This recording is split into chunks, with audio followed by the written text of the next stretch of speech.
Assalamualaikum warahmatullahi wabarakatuh. Kembali di hari ini saya akan melanjutkan materi kuliah peramalan kebutuhan SDM di materi kuliah atau mata kuliah manajemen SDM ya.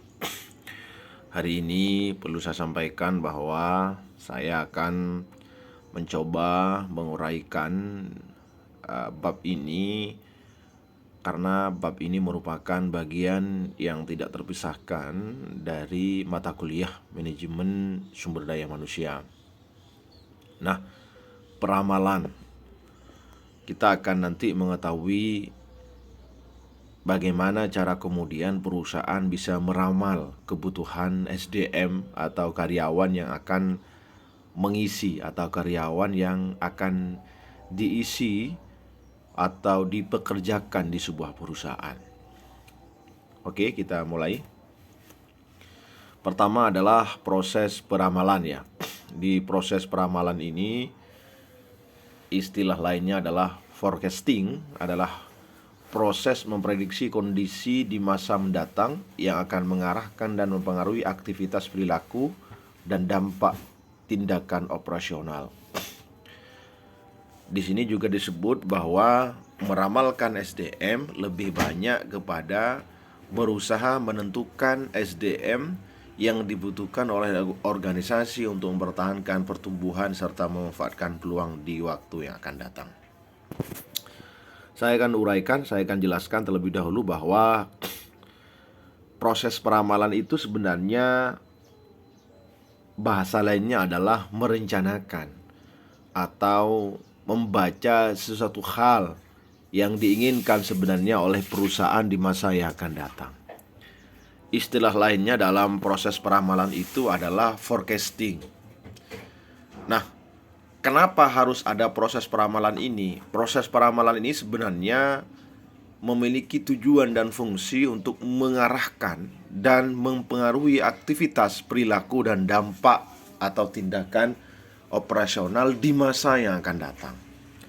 Saya contohkan, perusahaan di dalam proses peramalan ini nantinya akan melihat dan mengangan-angan kira-kira perusahaan ini butuh SDM dengan basic apa, kira-kira begitu. Semua hal yang diinginkan oleh perusahaan, semua muaranya kepada tindakan operasional yang akan dilakukan oleh perusahaan. Kenapa demikian? Bisa saja kemudian jika perusahaan salah meramal kebutuhan SDM, maka kemungkinan besar hanya membebani SDM tersebut, membebani kepada perusahaan, bukan sebaliknya meringankan kepada perusahaan. Sehingga di sini dibutuhkan yang namanya sebuah proses peramalan atau forecasting ini. Peramalan ini sebenarnya meramalkan SDM yang akan dilibatkan untuk bersama-sama menjalankan aktivitas operasional di dalam perusahaan. Dari apa nanti akan saya uraikan. Seperti yang sering saya sampaikan di pertemuan sebelumnya, bahwa kenapa ada manajemen SDM. Nah, ini yang saya katakan bahwa SDM ini dibutuhkan, sumber daya manusia ini dibutuhkan untuk menggerakkan operasional yang diinginkan oleh perusahaan. Sehingga salah satu prosesnya adalah melakukan proses peramalan. Yang selanjutnya, peramalan SDM ini di organisasi ini berdasar apa saja? Jadi salah satunya ialah bagaimana kemudian ada proses SDM, ada proses peramalan ini berdasarkan apa? Proses peramalan di sebuah organisasi perusahaan itu berdasarkan apa? Pertama adalah tipe organisasi. Perusahaan manufaktur cenderung lebih kompleks dibandingkan perusahaan jasa. Kedua, ukuran organisasi. Semakin besar organisasi, semakin besar karyawan yang dibutuhkan. Penyebaran organisasi. Semakin tersebar secara geografis, semakin sukar melakukan peramalan SDM karena adanya tekanan pasar tenaga kerja. Akurasi informasi, ketepatan informasi akan memudahkan melakukan peramalan SDM yang mendekati akurasi sehingga memudahkan dalam memberatkan judgment. Ini yang kita harus garis bawahi, kita urai satu-satu. Perusahaan atau di sebuah organisasi berbasis profit oriented, atau sebenarnya ini tidak hanya profit oriented ya, organisasi sosial termasuk organisasi birokrasi sebenarnya untuk kemudian melakukan rekrutmen pegawai atau karyawan itu harus diramalkan terlebih dahulu. Yang pertama adalah tipe organisasinya. Kenapa tipe organisasi ini penting untuk dilakukan? Ini sebagai sebuah usaha, perusahaan manufaktur cenderung lebih kompleks dibandingkan perusahaan jasa. Maksudnya apa? Kalau ini diumpamakan dalam tipologi perusahaan manufaktur atau jasa, ini tentu yang harus diperhatikan bagi seorang manajer sumber daya manusia dalam proses peramalan di organisasi itu adalah jenisnya, tipenya, tipe organisasinya. Tentu manufaktur ini lebih kompleks dibandingkan dengan perusahaan jasa. Kompleks masalah yang akan dihadapi, tantangan yang akan dihadapi, kira-kira begitu. Yang kedua adalah ukuran organisasi. Ukuran organisasi ini dihitung dari jumlah kebutuhan yang diinginkan oleh organisasi. Contoh misalnya, perusahaan, kalau misalnya saya contohkan sebagai perusahaan rokok misalnya. Perusahaan rokok ini kan perusahaan besar, sehingga membutuhkan, dikatakan perusahaan besar karena aktivitas produksinya besar. Berbeda mungkin dengan perusahaan-perusahaan yang sifatnya banyak lebih menggunakan mesin dengan tenaga mesin lah, kira-kira begitu. Nah, maka yang harus diukur atau dinilai dulu adalah dilihat dulu ukuran organisasinya. Apakah organisasi itu kecil atau besar? Kalau misalnya seperti yang saya contohkan perusahaan rokok yang melibatkan ribuan banyak orang, melibatkan tingkat produksi yang cukup besar, maka mau tidak mau orang yang terlibat di situ juga harus banyak.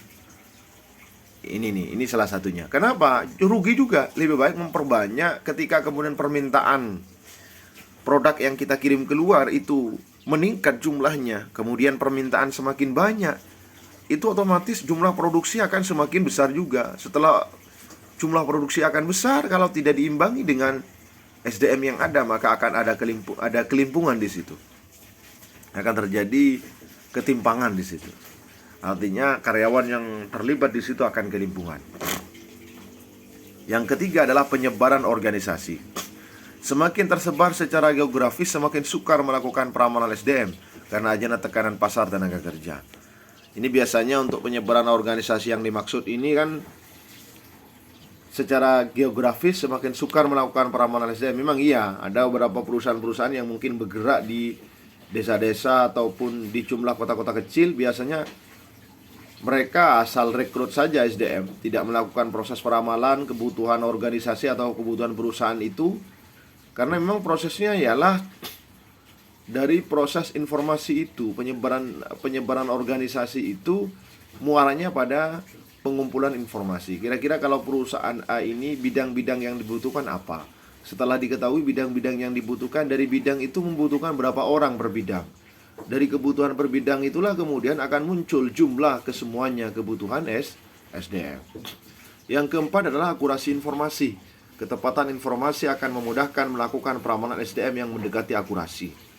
Saya sering menyampaikan di materi-materi kuliah sebelumnya bahwa memang di dalam manajemen sumber daya manusia itu membutuhkan informasi sebesar-besarnya tentang perusahaan, termasuk juga di proses manajemen secara umum.